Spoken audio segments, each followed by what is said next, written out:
Hi everybody, this is Lowell, and we're talking about how to start a music school. And in this section, I'm talking about how to interrelate and interact with teachers that are working for you. And today's encouragement is that you're going to need at times to bring correction.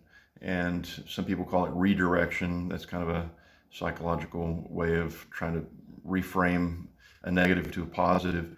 But it really, you do need to see correction as a positive.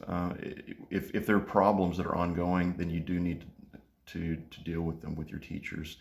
I found that if you let things go for quite a while, that they just end up spiraling or getting worse, or people have a tendency to think negatively. And so if you don't have communication that's regular, then you're going to end up having problems that faster and get bigger and bigger. So what I would encourage you to do, and this is a three-step process that I learned from, I think John Maxwell is the one that first taught it, but the three-step process of confrontation is: number one, to have a better understanding; number two, to have a positive change; and then number three, to have a growing relationship. And so you are going to have to be bold to bring up certain issues that the teacher is needing to understand in terms of the framework that you want. Now, I'm the kind of leader that I like giving people autonomy, and I believe that that honors them, and that shows that you actually trust them, and that you want them to grow and to become all that they can be, and that you're not going to try to hold them back. But there are certain parameters that you want them to live by, and those are some of the standards that we've already talked about in these video series. But generally, just being prompt, to their lessons, being courteous to the clients, being obviously prepared, having their instruments and their materials ready.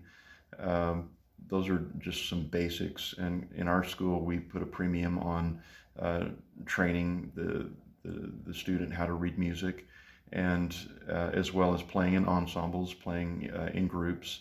And we kind of have baked into our process a accountability factor, and that is that every quarter we have a recital, a gathering. Pardon me, we do have a formal recital on a yearly basis, but then we have an informal type of recital for all of the kids to participate in, that's at the mall and on the stage at the mall, and other venues that are less formal than the concert stage. And but that gives the student and the teacher a accountability factor built in. And so in order to lead an organization, you have to provide accountability, and accountability does mean that you're going to have to bring correction to the teacher. And so if you approach correction in a positive way, like if some of those things that I just outlined for us, is not happening or not being, the parents will let us know, if there's a problem. Usually they'll be calling because they're paying money for the lessons, and so they want to know that there's, we want to know if there's a problem. And sometimes when alarm bells start going off, you can put two and two together and figure out what's happening.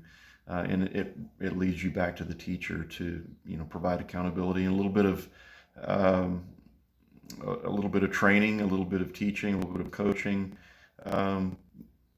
Generally people want to learn. Generally people want to stay on board with you. Usually they just need a little bit of brushing up on a few items. And so I approach our teachers with respect, and every person deserves respect. Nobody should be talked down to. There's no need for that type of approach. This top-down leadership model, maybe it worked at one time. I don't know. I tend to think that it never worked very well, but for sure it doesn't work in today's culture.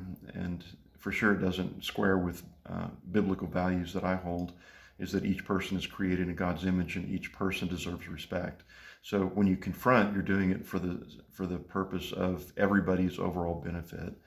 And again, the three goals of confrontation are a better understanding, for me to get a better understanding, as well as the teacher.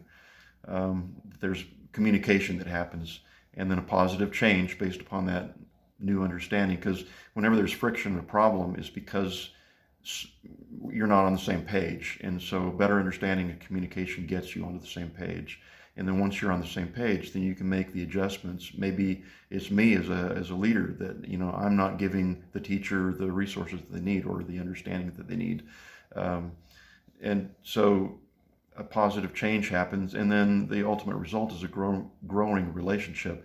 And it's amazing to me, over the years I've found this, that whenever I have sometimes healthy confrontation and sometimes not so healthy, where there's some a little bit of anger flying, it always amazes me that after those, that our relationship deepens and they become some of the most dear friends that I have today are people that I've had, almost knockout, drag out discussions with them.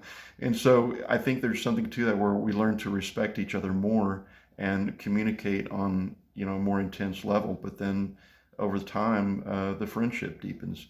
And so I don't know why that is. I can kind of guess, but confrontation is really a healthy and a good thing to have in any relationship.